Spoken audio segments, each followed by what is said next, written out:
Setiap langkah, setiap tawa, setiap keringat yang tumpah, ini adalah kisah kita, kisah sebuah pasukan tarian. Dari awal yang sederhana, kita bersatu dengan satu impian. Menari dengan hati, menari dengan jiwa. Latihan demi latihan, kita mengasah bakat, membentuk ikatan yang tak terputus. Kenangan indah tercipta. Gelak tawa memenuhi ruang latihan, mengatasi setiap cabaran. Kita adalah keluarga, lebih dari sekadar pasukan. Setiap gerakan adalah cerita, setiap irama adalah degupan jantung kita. Bersama kita tak terkalahkan. Momen-momen berharga ini terukir dalam ingatan, fondasi kuat untuk perjalanan yang akan datang. Pentas adalah kanvas kita dan tarian adalah warna-warni ekspresi. Saatnya bersinar. Dengan semangat membara, kita melangkah ke hadapan.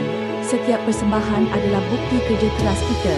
Sorotan lampu menerangi setiap gerakan, setiap emosi. Penonton terpukau, hati kita berdebar. Dari tarian tradisional hingga kontemporari, kita menjelajahi pelbagai gaya. Keunikan kita bersatu. Detik-detik kemenangan, tepukan gemuruh, hasil dari dedikasi dan pengorbanan yang tak terhingga. Setiap koreografi adalah cerita, setiap formasi adalah seni. Kita melukis dengan tubuh kita. Kita belajar dari setiap jatuh, bangkit dengan lebih kuat. Semangat juang tak pernah padam.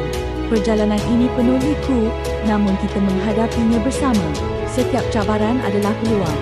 Dari pentas kecil hingga besar, kita meninggalkan jejak, kenangan yang akan kekal abadi. Kejayaan bukan hanya piala, tetapi juga ikatan yang terjalin. Persahabatan yang tak ternilai. Di belakang pentas, emosi meluap, kegembiraan, kelegaan dan kebanggaan yang tak terhingga.